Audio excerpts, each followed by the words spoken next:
Accept your death.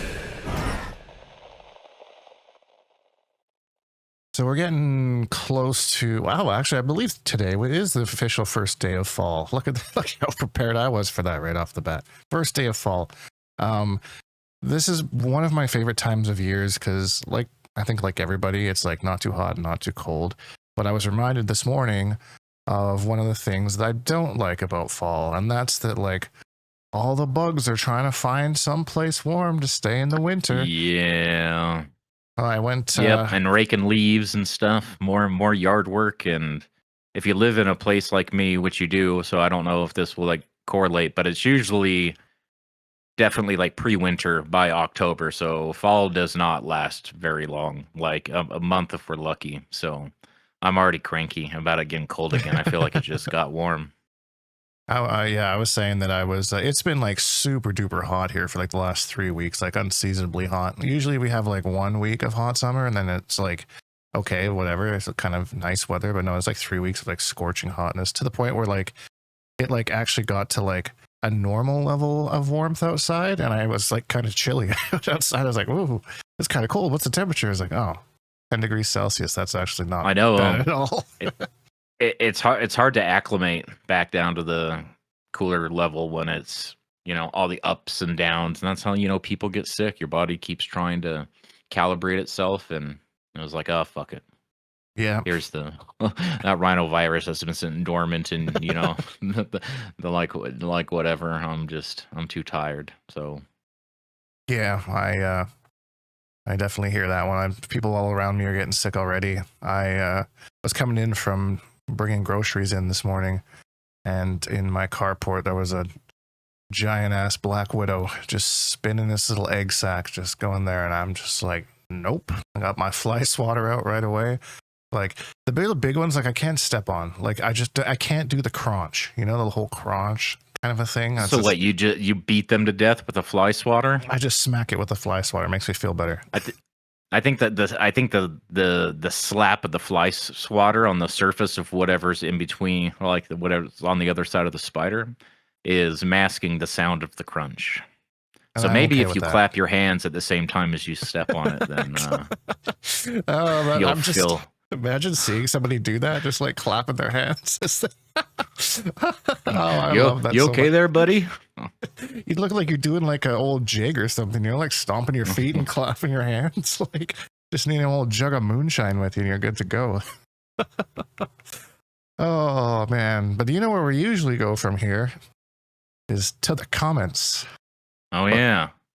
But this week we weren't that entertaining. We had 2 comments so shout outs to Koala and TJ the Blind Gamer, and we didn't really have much to add on those. Those were pretty straightforward comments. So no comments this week. Views were down a little bit, so but we trek on. There's still Mortal Kombat stuff to talk about. How much stuff at this point? I don't know, but I feel like I've said this before, like this time in a game's life is kind of where I kind of go out and like kind of try other games or like check out my backlog or stuff like that. So there's some things a lot that I kind of want to go over today, but we have a little bit of Mortal Kombat news for you regarding Final Combat. Kind of a bit of a switch up at the end there. Turns out YTEX is not able to attend Final Combat, which is such a shame because that was probably the player I was the most stoked to watch. Yeah, I agree. I was just so stoked to see, and then like one of the players I was cheering for throughout the whole run. Like I knew that they couldn't travel a whole lot, so did really well in the one event, and then when they got top 8 and got those points there, I was like, yes, awesome, we're gonna see him in the finals, and then kind of cut short. So that was super disappointing news. On the silver lining side of things, though, that means that Gur is now officially in to the Final Combats. So no longer has to trek through the LCQ. So super duper happy. Right. For so Gur. he was next in points. So he got whatever he took his spot, right? And was he in that beastly Group A? Yeah, he was in Group A there. So I imagine that's probably where Gur will be, which is, it's a shame as how the seating works, right? Yep. So happy for Gur for, all the grinds that the Gur World Tour, as I put it, went around, hitting all the events. I know he was at it. He was at everything. Like you would see players here and there, but he was definitely on that point grind. Yeah, and it paid off, not really in the way that you really want it to be honest. But I mean, what a nice surprise for him. Imagine just waking up like any other day and going to work or whatever, and then getting that news. Oh man, I'd be over the moon. I'd just be like, yeah, like part of me is on the other side, like, yeah, you don't want to like cheer for someone else's like misfortune, but at the same time, like it's an opportunity for you, right? And right, it is what it is. So that's an update. I haven't seen any sort of like adjusted group thing or anything like that yet. So whether they'll post that or not, I'm not too sure. So, but that's next weekend. So I've definitely put aside some time to watch not only Final Kombat, but the Last Chance Qualifier as well. That's going to be a sweat fest. And then especially with this new meta with like whatever's happening, like, oh man, I'm so curious of what we're going to see. Tweety is one in particular that I want to see. Well, what is the new meta? A lot of striker from what I've seen, at least in Combat League. That's really all I have to go by. I've seen some locals and stuff, like a couple locals been posted over there. And like, it seems that like the more known players are like kind of sticking to their guns. Like, just, like Gur with, Garrus Motaro kind of if it ain't broke, don't fix it kind of idea, Right.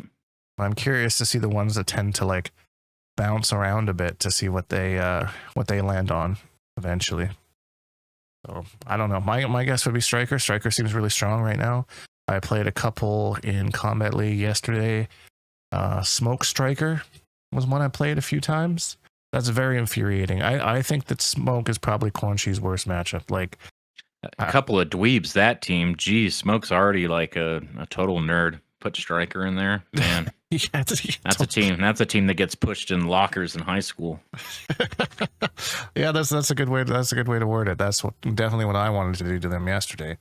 My God, that team is so frustrating. And then like damage is off the charts too. Like 600 and something damage is like ridiculous off of an invisible mix. Like I don't know. I know the Smoke's a little bit more of a menace online than offline, but it's still a struggle for me in that matchup. Poor they keep trying to make invisible stuff work in fighting games, don't they? I don't think it'll ever be good or fun, right? It's like just so one-sided.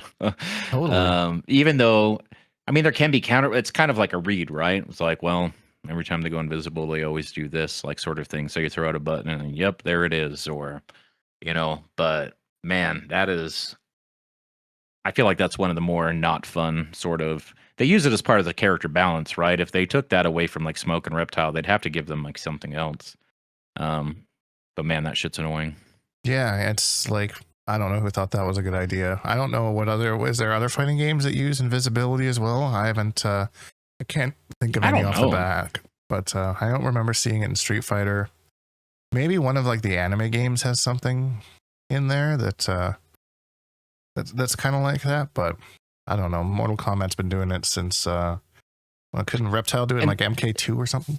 Well, and they've done versions of it to where it's like you can still see they put on effect where it looks like the light's kind of bending around them, so you still get a little bit of a silhouette. It's just not like a lot of detail, but you can kind of see where they are.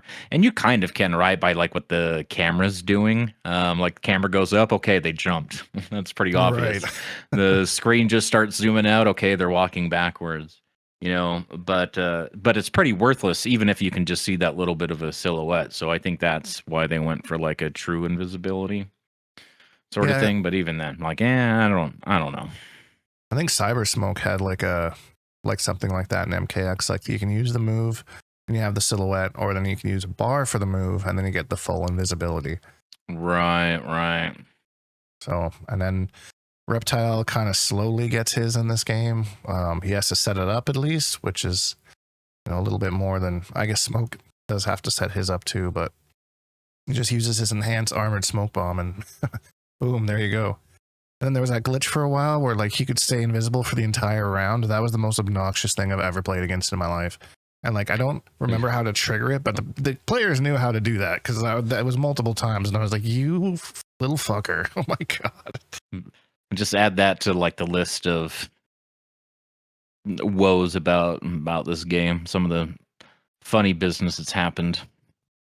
Yeah, that's just one of them. I remember like Homelander when he first released, and someone was playing on like Johnny Cage's mansion, and he glitched the camera, and it just kept zooming out, and it zoomed out and zoomed out to the point where you can see like the entire like stage and like the background of what it was like programmed against. It was that was some funky business, man. I wish I had a screenshot of that or something. Was that the Infinite, or was that something else? Was that I part of his? Because he had the Infinite when he was released as well, so that was fun. Yeah, that was fun. Homelander Infinite. I don't know if that was part of the Infinite. I think it was like had something to do with him like flying obnoxiously high or something, like kind of like breaking out of like the stage, and then was able to just fly up, and then that's why the camera zoomed way out because I was just trying to get both the characters, but then it just kind of broke it. Poor MK1, man. I remember the hype for that game leading up to it was like so intense, and then all the character reveals were like so sick, and then we should have been more suspicious when it got announced from out of no, because they announced it right, and it's like the stress test was like literally like 2 weeks later or something like that. It was like just so fast tracked. Yeah, it's just it was, you know, I remember being so optimistic at the time, being like, oh, they're finally like, you know, like communicating, like streamlining, like, hey, game's announced, here's a stress test, you know, like awesome, you know? Yeah, we got like 8 months worth of communication in just a couple of weeks. So yeah, it did feel like we were getting a lot because it just everything got, you know, condensed. Yeah. So it felt good at the time. And then looking back, it's like, wait a minute. Why didn't I see this one coming? They never release a game in October. Or September. What the heck? Makes you reluctant to feel good about stuff, doesn't it? Kind of. It is one of those, you know, the next game is going to be announced, and I'm like, how early is this one being released, guys? Right. I bet you they're back on their old schedule. I bet you anything that's going to be like an early Q2, so, you know, like April or May, like sort of thing. Like I feel like MKX and Injustice 2 both were. MK11 also came out in April. But that one was announced in December, like much sooner. So that was cool. The shorter marketing cycle, because man, we talked about this before, right? But leading up to Injustice 2, they announced it so early, and it was just like, oh my god, just the slimmest pickings until we got like closer to release. Yeah, and then there was like the early like renders of some characters were kind of funky. One I remember, Supergirl in particular, like her face was kind of funky looking, and they ended up changing that from like the very first like image of her. So that's when I think like announcing a game too early can be like detrimental. Like you should have some good stuff to like show up. Yeah, I feel like a lot of games do that though, especially when you see gameplay at like the Game Awards and they're like, oh, pre-release footage or pre-alpha footage or something. Right. That's kind of like, you know, that's your little disclaimer that the kind of like rendering and detail that you'll see for those faces and stuff, I feel like is part of like the last stages of putting like the real polish on it and stuff. So, because you could see that like in early Assassin's Creed gameplay after they announced a game and stuff, and everyone's like, oh man, that looks like shit. But it looked fine like once it came out. And it's just because it was lacking all that detail, that final polish. Yeah. And I mean, like, I totally get that to some extent. I saw something that's like, I don't know. It didn't look like the images that they released to me anyways didn't look that much better than Injustice Gods Among Us at the time. So I was kind of like, what are we getting here? But right. Like you said, it ended up being fine. And I remember playing. I think that was the first game. Oh, sorry. Go ahead. No, I was gonna say I remember playing the beta, and like they had the updated like face of Supergirl, and that was cool. So, but then they had like her win pose, where it was like straight down on her as she like flew up in the air, and it looked super derpy, just like the angle they had it on. Yeah. And then when the game came out, they It's like, yeah, I can't really describe what it was like. Maybe I'll find a screenshot somewhere, but I mean, I do think that they were kind of like scuffed, just like in MKX, like Katana's face. There's no excuse for that. Even if you're not using like real face models and stuff like that, there's some real funky looking stuff, and I think that it only looks so bad in contrast to what it got changed to, because they did it for Aquaman and they did it for Superman as well, and I'm pretty sure both of them, the character portraits on like the roster, like when the character select, are the old faces. Because they don't look like the faces like when in your intros and stuff in game. oh, They interesting. definitely look like those early release ones. Yeah, because those are usually things that are they're hashed out pretty quickly. I mean, it doesn't take long to just do a little render of that. Right. Well, Injustice 2 was the first game I think where they actually used human. They were modeled after human faces, right? All that camera technology that they have now, right? I think Injustice 2 was the first game where they really had a semblance of what they're using today and able to use like real humans and facial capture and things like that to make it look way more realistic. You know, and like their expressions and stuff when they talk and how they smirk and when they blink and, you know, things like that. Right. I couldn't imagine being like a face model for like, especially something like Mortal Kombat where like I could like just watch somebody just dismember me. Like, I don't know about that. What character would you be? Could you imagine me as Quan Chi? You know, a little bald.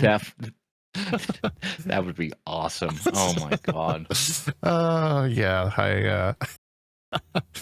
I don't know. I don't think it'd be a good face model for anybody. Put me on Melina.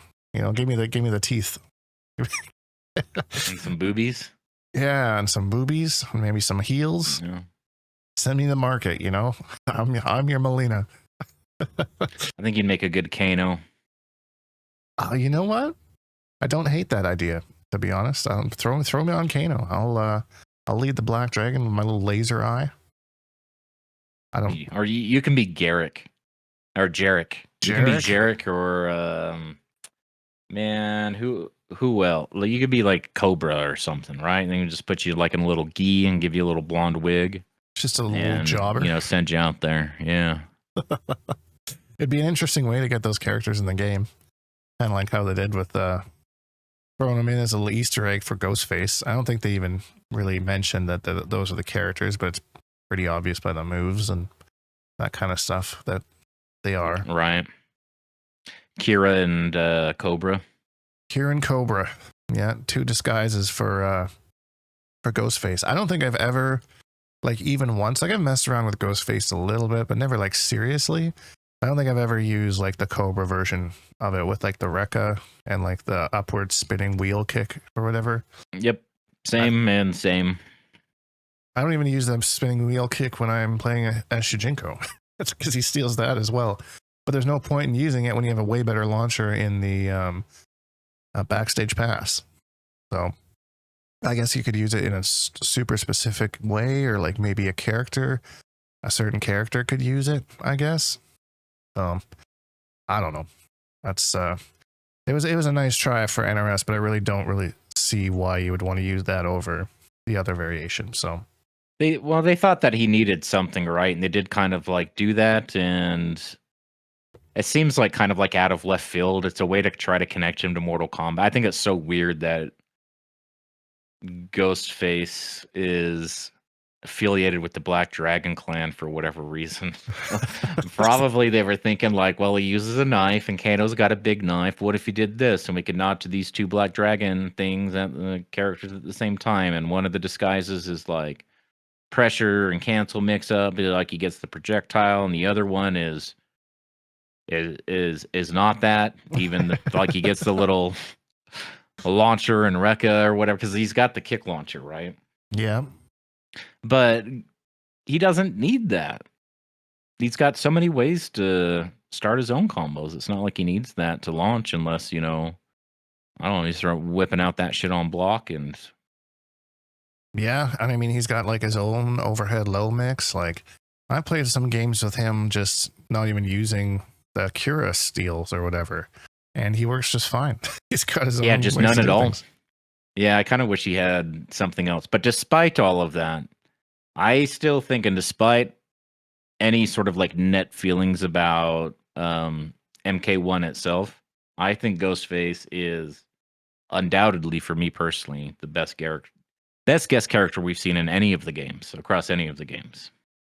I would probably agree. I think that like the most things that you can do with him, the most things that like not the most customizable as like the back end of the DLC didn't really get that as much, but I mean, doesn't really need it. He's just Ghostface. Like he doesn't have any other alternate kind of robes or anything that I know of that he wears in any of the shows. But yeah, the only other one that I kind of wish they could maybe have waited was Freddy Krueger. Because I think they could have done some really, really cool things with him, but they were just limited by like the MK9 engine. Right. To the point where like they couldn't even give him one glove. Like they had to give him 2 gloves because that wouldn't work. For however that works, I'm not a designer, but so I would have liked to see him kind of like reimagined in one of the newer games. But right, and then we can't forget about Spawn, who finally made his appearance in MK11. So he's definitely like top tier as well.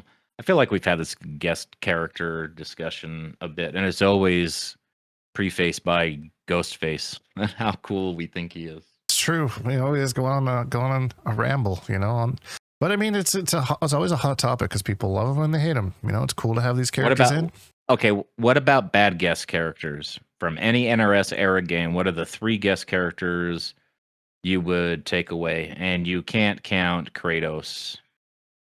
I can't count Kratos. So he's not an option because he was a PlayStation exclusive. Let's talk about the whole thing that's open to like everybody. So in my opinion, the worst guest character out of any NRS game is Conan the Barbarian.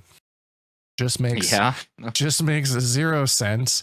Not even like a gigantic franchise. Like that just doesn't fit the universe at all. I don't don't understand it. I don't like the character itself was fun. I played around with him with a little bit. Good synergy with Shujinkydink. The gameplay is kind of fun. Not gonna lie. Character makes absolutely 0 sense to be involved in the Mortal Kombat universe at all. Not a horror character. Maybe like a little bit in the movie with like some gore things, maybe. But it just feels like somebody there just really loves animating Arnold Schwarzenegger. That's like their whole thing is they just want to keep animating this dude. I'm sure they had assets that they could reuse, and they were kind of like leaning into the whole catering to people from like my generation that were like prepubescent, very like young teenagers, like when the first game came out, because those are the movies that we grew up with. So that's like, you know, and like Rambo and RoboCop and things like that. I would lump him in with something like that. So I feel like he would have, but they already had Terminator and stuff, right? So it definitely seems like one of these things is not like the other sort of thing. But there are Conan fans. Rooflemonger's always going off about how much he likes Conan, and maybe I wonder if they did it just for him. Just for that one guy. I mean, maybe. Yep. You know, if I ever had that influence and NRS is ever watching this and wants to put a guest character in for me, I don't know who I'd pick. Harry Potter. That's a good one. Good one. Harry Potter. Maybe just getting dismembered.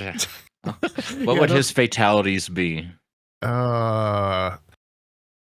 It's got to be some sort of a wand. Maybe he makes you like grow up, like so like outgrow your skin and you blow up, kind of a thing. Kind of like Katana's like Kiss of Death. Remember from like the old ones where they grow up and just boom, just 8 rib cages on the screen. I think he would do a Revelio, and then all of a sudden like a guillotine or something appears, and then or he does what's the one that turns him invisible, right? And then you can see that he starts pulling the boogers out of your nose, but then they get bloodier and bloodier as he pulls more and more, and then it's just like your whole insides come. That's like something they would do. He has like the invisibility cloak or something, doesn't he? Something like that. I think there's a spell. I don't know. I'm not a Harry Potter person, so me neither. Me, kind of the last person I would kind of think that would be involved in Mortal Kombat, but you know, okay. I feel like you could have like else some. Have like some like I feel like somebody from like a metal band or something would fit in, you know, like maybe like a famous like frontman kind of idea. Like James Hetfield, put James Hetfield. Would this be like Kill 'Em All era or like current era where he's a little geriatric now? Because you know they've been around a long time. I think you'd have to get them in their prime, you know, something like that. He's gonna. His special moves are like down picking.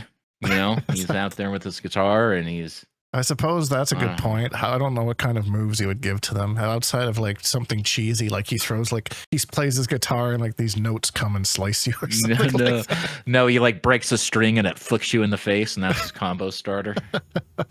Oh my god! Yeah, I didn't really think that through when I first said that, but you know, actually, not terrible ideas. Certainly not the best that they've come up with. Put Mr. Beast in there. We'll just go to YouTubers. Put Mr. Beast in there. Oh, well, yeah, he would love that too. I'm sure he would. No, people would love the, you know.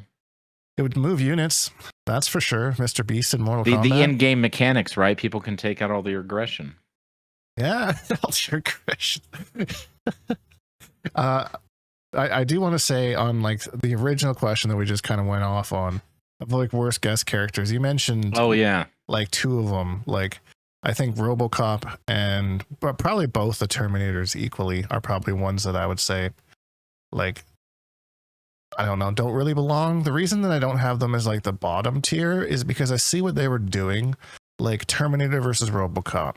That would be a cool thing for some of that era to be able to like recreate. And Rambo, same idea. So like, I see what they're doing there. Conan doesn't really fit in that because you have Conan versus what, T-1000? Like, I mean, I guess the actor's the same. Well, those are from action movies, right? That's kind of what they were like more. So MKX was like all the horror guests, and then MK11 was like the action movies. Terminator 2, Judgment Day, and Rambo, and RoboCop. That, I mean, these are like, well, Terminator 2 is not rated R, but the first one was, and maybe like flirting with some horror stuff because they were like gory, like, you know, you shooting people and heads blown up and, you know, doing whatever, but not horror like Alien and Predator and things like that. See, and that's cool, and that one hit. Like when I saw like Jason versus Leatherface and like Predator versus Alien, you know, those are super cool because those characters are like, I don't know, there's characters that you would really like, horror characters you would love to see interact with each other. And that really hit. And then they tried to do the same thing in MK11, which again, maybe worked for some people, but then they kept the action movie thing going in MK1. And I was kind of like, why? Like, I don't really get it. Like, I guess they started with like the evil superhero kind of route, right? Like Omni-Man and Homelander and that kind of a thing. But I feel like the pickings were too slim with what they could get licensed. They had permission to use or what. I don't know how many more there are out there, but I feel like, and we've talked about this before, about scraping pretty close to the bottom of the barrel there. I feel like Ghostface is a good pick. Omni-Man's a good pick. We're not really seeing a theme here. You know, Homelander and Omni-Man and Peacemaker, you could argue, are like, you know, this is specifically like TV. Well, superhero. Invincible has a comic book, right? But yeah, kind of like inspired by the superhero, this gritty superhero, you know, TV, mature audiences only, superhero type of thing. I don't know. I'd probably put Homelander on that list. Yeah, I just think the world would be better if Homelander never existed in Mortal Kombat 1 for a lot of reasons. I mean, fair. I mean, not getting Anthony Starr to do the voice was very, I don't know, surprising to me, especially if they got, you know, like John Cena. Like, that's a pretty freaking big name. And they got him to do the voice, but. Right. But I think that Peacemaker's also on HBO, which is like WB type stuff. So maybe he's got some sort of contract or whatever. And as people were pointing out leading up to Homelander's release, old Tony Starr had done the Homelander for Call of Duty. So there's already a precedent set, and they like way overpaid him, right? Like 6 figures or something like that. And so when NRS is like, hey, we're doing a Homelander, whether you like it or not, and we'll give you whatever, $50,000, whatever it was, right? And he's just kind of like, you know, scoff at it, like, no, you pay me this, or I'm out. That's the story I heard. Yeah, and I think it's one of those things. We'll never get confirmation one way or the other on that, but that's kind of what I heard as well. So, which is a shame, but you know, NRS has their budgets. They're more on a Megan Fox budget than an Anthony Starr budget, you know. But yeah. I think Big feels bad, man. But in this strange time when we're kind of coming to the end of a game's life and we're waiting for the new game to be announced, this is kind of the time that I like go into my backlog and I play things and I explore other things and what's going on. And we were talking about me dabbling in it a little bit last week, but I sat down yesterday and I put a lot of time into 2XKO. Like played it like pretty much all day. It was a really fun time. And even though I was getting absolutely lambasted for like 75% of that time, I was still having a good time. You know, I was still learning and understanding. And like once I kind of say something and, you know, hanging out here with Hatyr, and every once in a while I'm like, oh, hey, Hatyr, I should be using this this down special move. Seems pretty good. Like, bro, I've been saying that for like a week. Like, what the hell? Did from the very start, but you know, you're not ready to hear it until you're ready to hear it, or sometimes you need to. It's like giving advice to a child that you know won't take it, and by the time it makes sense to them, it'll already be too late. Right? They're already in the situation they needed the advice to prevent. All right. And then they pass it down to the next generation. The exact same thing happens, right? So you'll never that sort of stuff will never actually help somebody. Because you got to experience, man. You gotta be in the thick of it, and you're like, oh, okay, and that's what makes the connection in your brain a little more permanent, you know. Especially when things are new and the brain is really oversaturated. There's a lot to learn in that game. There's just so many mechanics and so many things you can use. So like, it wasn't until I actually ran into another Jinx doing that down special move that I was like, oh, that is annoying. I see. I didn't really think about it like that. But then it kind of clicked. I know. I should have played you, like when we played yesterday, I didn't want to play the mirror, but if we had, then I could have been that Jinx for you. But I went to my, for not the first time this has happened, but just to avoid the mirror with you, I just kind of picked my second favorite that I know just like a little bit. And like by the end of that set, I was like, man, maybe I'll just play this character. It's pretty fun. So you know, that's kind of where I am with it now. You know what this man says to me, everyone listening, I want you to pay. This is the kind of guy Hatyr is. We're playing 2 games, and after the second game, he says, geez, I'm not used to people dying this quickly. That's not. And I'm like, oh, thanks. And you're like, well, you know, like the low health kind of a thing, right? Like not the gameplay. Well, mainly because I've been playing Jinx, but yesterday I was playing Alawi, and that was more of a comment about how much harder she hits, right? My combo's doing more damage, and it was like, Jesus Christ, okay. Like, I'm just two-touching people out here and stuff instead of just kind of like pecking away at them and stuff. I mean, Jinx can definitely shit out damage and stuff too, but I'm not doing that sort of stuff with her. Me neither. A lot of like her really, really good stuff is a bit technical. Too many like manual inputs, I feel like, with, at this point in your recovery, you do this, but then, you know, during the startup of this, you do this like right after, right? So it's this ebb and flow of like, oh, you hesitate, and then you have to do this before it's too late, you know, sort of thing to get her like jumping loops or jump heavy into missile. If you've ever seen anybody loop that. And then, you know, the gravity changes, the comma goes on. So like the timing for all of those, some is more forgiving than others, right? But every part of that loop has a little bit different timing. It's true. So I hear. I don't think I've ever gotten it. I've noticed that she's like big on the stray hits. Like she doesn't get the biggest damage, but like you're hitting for like 350 off like a random stray hit back into zoning again. It's kind of what I've been saying. You get a decent punish or something, like sure, yeah, you can get into the 500-600s depending on the route that you go, but like I feel for the most part she just kind of wants to pester you with things and then get like the odd little zap gun convert into 350 and to knock you away and to pester you again kind of idea, right? So I did my my placement matches for the ranked mode yesterday. I lost them all. I didn't win. So where did it put you? It put me in silver 3. So I wonder how it determines that, because I'm pretty sure iron is the lowest, maybe, and which is obviously you've got bronze below you and then iron below that. So I wonder how it determines where to put you based on those wins and losses I versus couldn't dropping tell to you. the very bottom or not? Yeah, like Based I on the figured rest for of your match sure. history, like in casuals and stuff, like win-loss ratio, in all modes, it kind of like considers.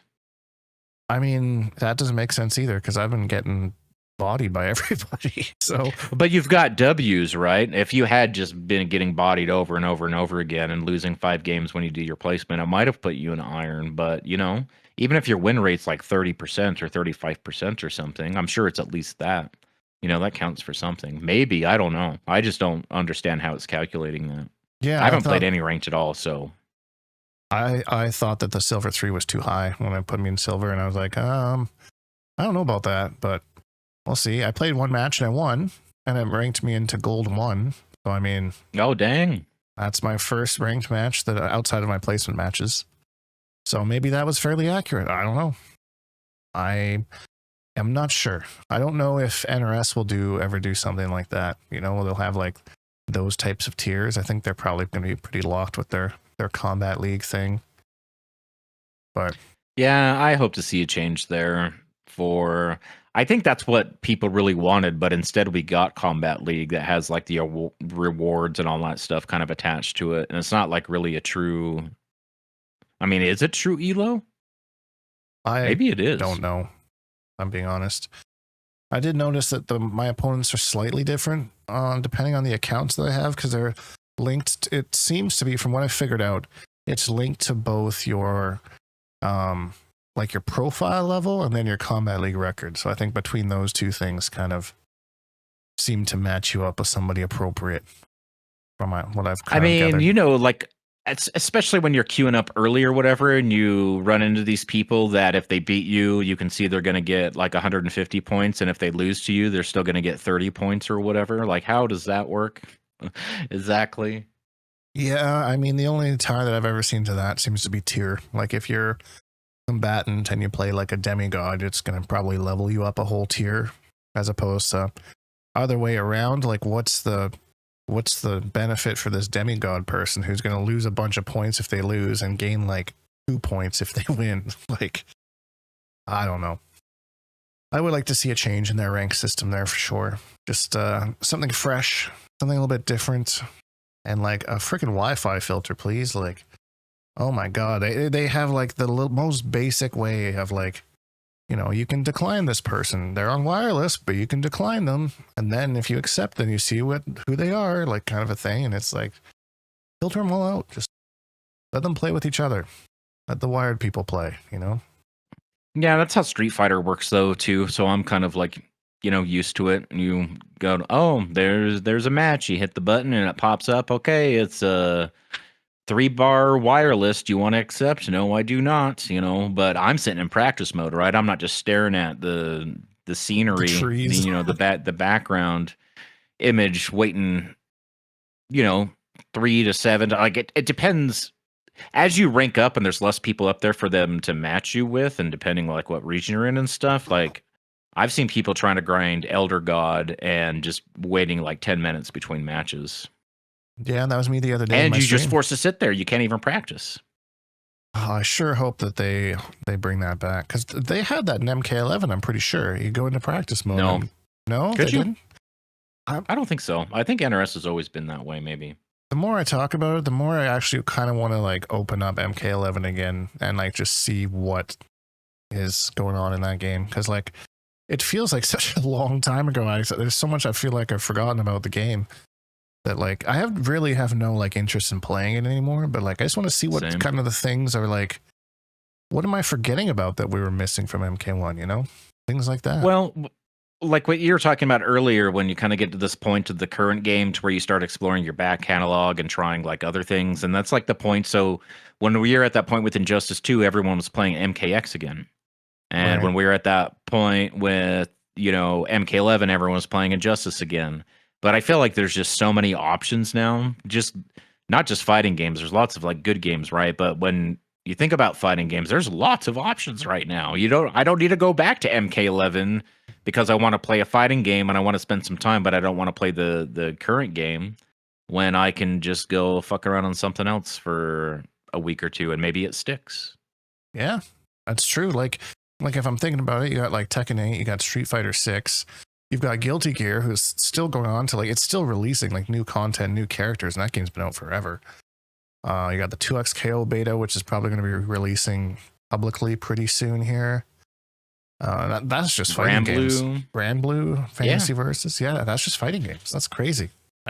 There's like way more than that, but those, just off the cuff, as they say. There's I think Skullgirls is still kind of a thing, but yep. And we have the Marvel game that's in the oven right now, and the Invincible game that's in the oven right now, and the Virtual Fighter 6 that's in the oven right now. Whatever NRS is cooking up next, so it is like golden age of fighting games.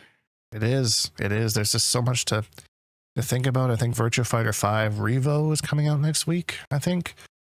Yeah. So many things.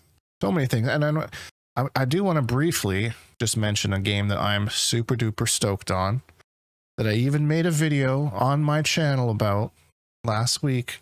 That's a new Fire Emblem game coming out next year, and I'm not very happy to buy a Switch 2. That's probably my least favorite part of the announcement, is that it's on Switch 2. Because I don't really play Switch at all. I have a Switch, but like I bought it years after its release and only for specific games. I don't know. I played Unicorn Overlord on my Switch, which I thought was Switch exclusive, and then ended up like just being like kind of all over the map after talking to my friend about it.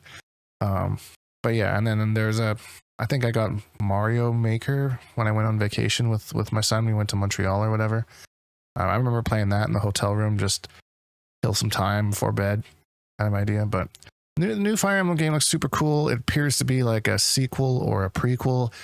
It seems to confuse a lot of like the Fire Emblem content creators. Like some of them are saying that like they're pretty sure it's a sequel because of this, and that.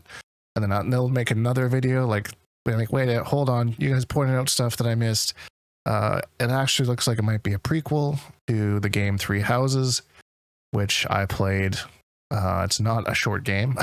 And I think I played through it about 12, 13 times, something like that. So I'm definitely deep in the lore of that universe, and I am just super stoked to see whatever this game brings by. But yeah, that's one of the games I'm looking forward to the most right now. And then we have the Game Awards coming up in a couple months, and they'll probably announce some more games, and maybe the new Mortal Kombat or Injustice game, whatever that is, coming out. So we're getting into peak gaming season here.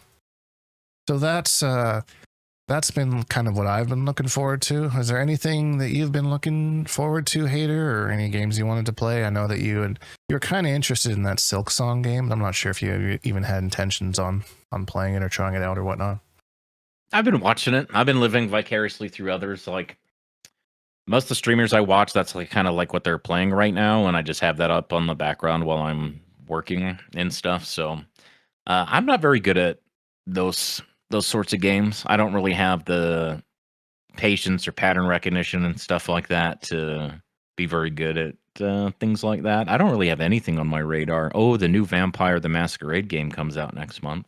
I've heard about that. Is that a series, or is that just the one game, standalone? No, well, one came out like in the 2000s, like a Vampire the Masquerade RPG. This one's going to be a little bit different studio and stuff, and it's had some false starts, and I think it's changed studios at least once, probably more than that, but I'll mess around with that. I hope it's good, but I don't know. I don't have very high expectations, but I think it'll be good enough. Like, just need to get my money's worth. If it's, a decent 30-hour game or something like that, I'll be happy. Is that I think I played, was the original one just called like Vampire or something like that, or is it also called Vampire Masquerade? No, there's another game that you're probably thinking of called like Vampire. Yeah. VAMPYR. That's the one, and it was super janky. Did you play that one? I played that one. I didn't like that ago. one. Yeah. I don't think I finished it, but like it was just super janky. Like I had so many like weird comical things happen during it that it was I don't know. That's just what I remember from the game. But that was like an old, I think I got it as like a 3 for $20 kind of a thing at GameStop years and years ago. Something like that. But yeah.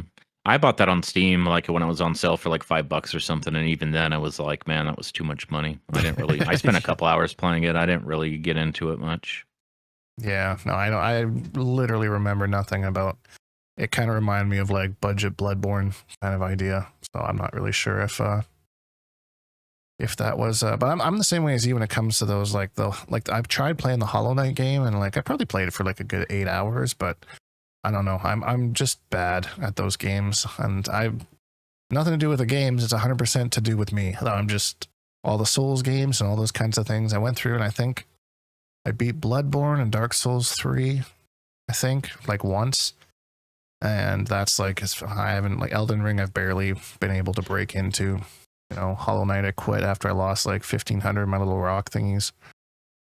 So, Yeah. You were glazing that game for like 3 hours straight, and then you lost all your stuff, and you're like, all right, well, this sucks. I'm done. Yeah. Like, oh, see, classic Dink. Classic me, you know, that's 100%. I recognize when something just isn't for me, and that just wasn't for me. Beautiful looking games, though. They're super duper cool looking games. I will say I didn't really understand the story. I'm not sure about who I was or why I was there, but it was fun kind of platforming around. I really like Dark Souls 3 and Bloodborne and all of those. I've beat them many times in many different ways and stuff, and I don't know, I like those ones a lot. Yeah, I think I remember watching you and Carl race once on Bloodborne. And he like kicked my ass. I was like so far ahead of me. It was like, I don't have a competitive spirit, and I don't have the drive to kind of like do things over and over. I could never be like a real challenge runner. I've done challenges, but not like, you know, hit lists or speed runs or anything like that. The kind of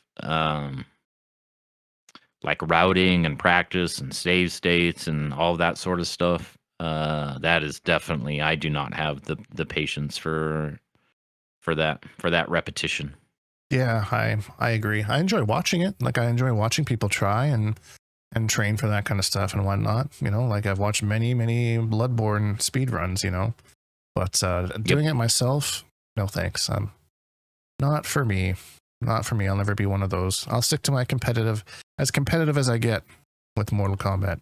You know.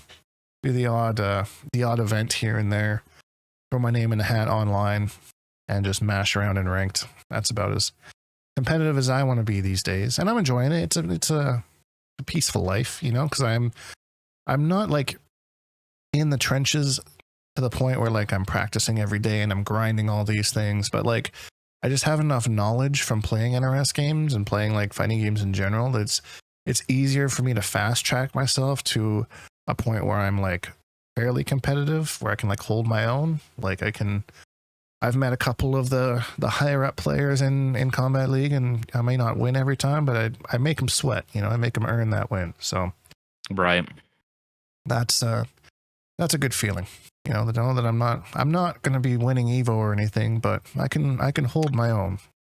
But you're not completely washed. No, I'm not there yet. I say. We'll see what the future holds. But next week, we're going to have some last chance qualifier to talk about. I'm not sure if they've released a schedule for Final Combat yet, so I'm not sure if next week's episode will have the actual Final Combat being discussed, but we can go over that. But yeah, that's going to be it for us for another week. As always, if you enjoyed this video, please leave a like because it really helps me out. And subscribe if you haven't, because I make new videos almost every single day. Hashtag Bonehawks, all that stuff, and we'll see all you Bonehawks in the next video.